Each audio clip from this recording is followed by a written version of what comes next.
Moving smoothly on, coming from Sister D. Thank you, it's not Brother D. That would be kind of crazy. Skip right over your questions, bro. Right. What is the best way to communicate and get through to someone that hasn't had therapy? First of all, Sister D, thank you for your question. One, know that you're not a therapist. The breakthroughs are not your responsibility. Like, that's why I be pushing people to therapy so much. We feel so responsible for saving the people and fixing the people in our lives. You are not qualified. You are qualified to support the people you love. You are qualified to be there for the people you love. And you're only qualified to do both of those things within the limits of your capacity. And I don't just mean capacity like your time. I mean your know-how and your know-how and your tools. You feel me? If you don't have the know-how and tools to support this person when they're going through a depressive episode, then you need to back the up. Your support should be space because you don't know what you're doing unless they specifically ask you to be there with them, right? So if we talking about breaking through to a person, make the space safe for them. You got the know-how to create a safe space, do that. You got the know-how to let a person speak without judging them and helping them see themselves in their own statements and stuff like that. Maybe you could do that. But everything else as far as breakthroughs go and helping people navigate, man, I really encourage y'all to get you some free group counseling. Find a support group online that got a counselor in there. I understand that one-on-one therapy is not affordable or accessible for everybody, so I don't want that to go unsaid. But what I am saying on top of that is that, bro, there's a reason there's training, certification, schooling that comes with working with the mind. There's a very real reason for that.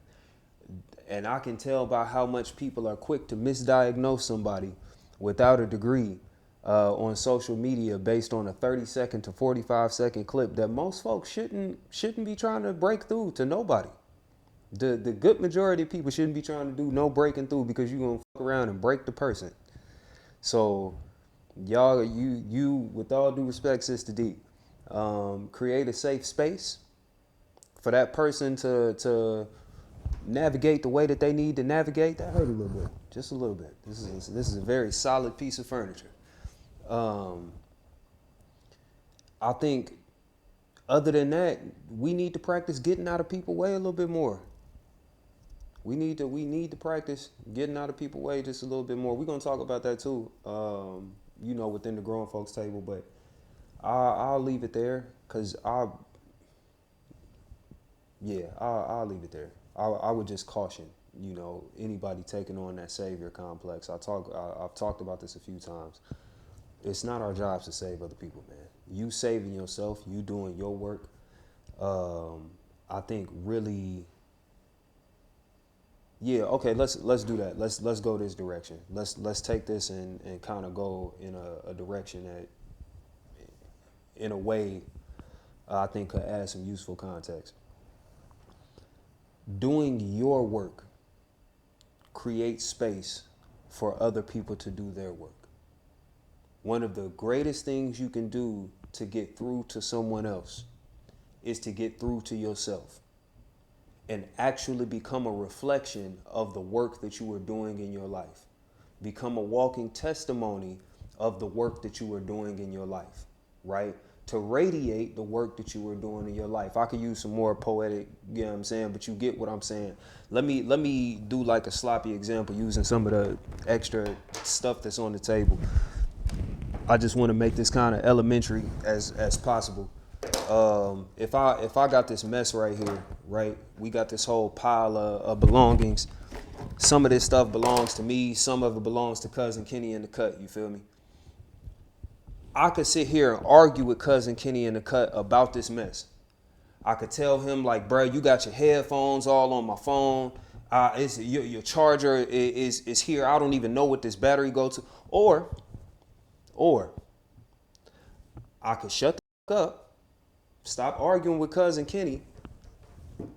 Grab my belongings from out of his. Make sure none of the rest of these things belong to me. Make sure nothing is damaged, and allow him to do with his stuff what he gonna do. Because none of the rest of this belongs to me. Thank you, Cousin Kenny. You see how easy it is for him to just grab his shit? My stuff ain't even over here no more. This is a very elementary way to show you that you doing your work legitimately makes it easier for other people to do theirs. It's not your job to do the work for nobody else. You cheating them out of their process, honestly. You cheating them out of their own wisdom. You cheating them out of the blessings that come with going through what you got to go through.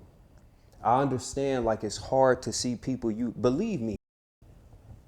When I say believe me, we're going to have to do a digital Zoom or something like that, because Cousin Kenny over there and the camera over. Believe me, bro.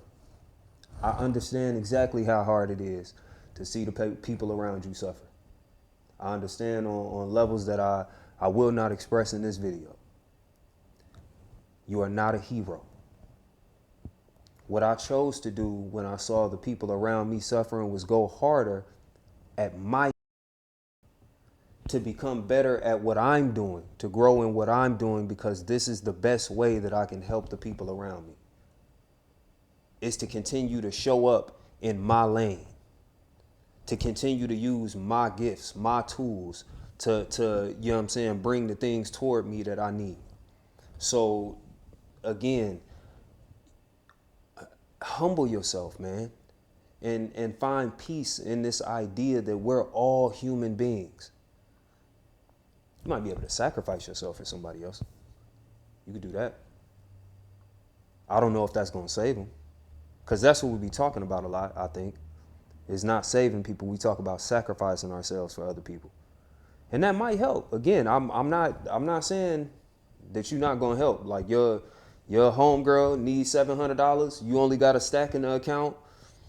You going to sacrifice yourself. Like, you might give her that $700, and that $700 might help.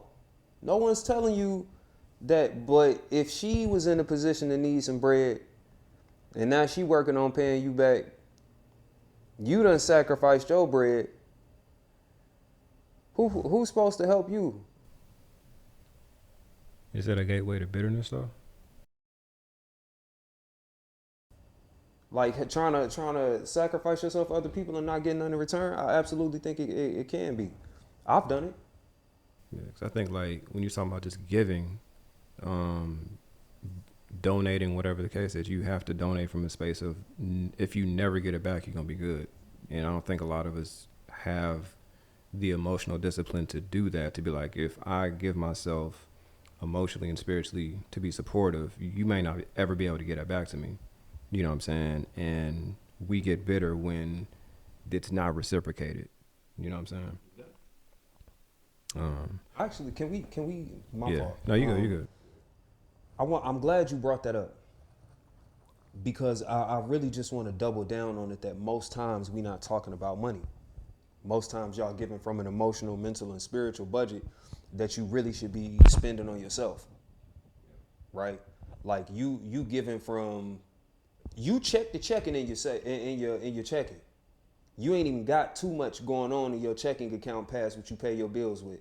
This is to say that, like, the vast majority of your mental and emotional capacity, the vast majority of your time is just spent getting through your day-to-day. Your day-to-day takes enough. Your reserves are usually saved for, like, your family, intimate relationships, like your good friends, your you know what I'm saying? That's your savings account. Now your savings account, you make your regular deposits, but that ain't no big ass account now, because you check the checking it. You let one person be like, oh yeah, I need more emotion. I need more of your capacity mentally. I need more of your time. And you, before you even check your budget and see how that's going to affect everything else and every other place that your money going, you like, yeah, I got you. Because you the hero. Because you want to get through. And you spend.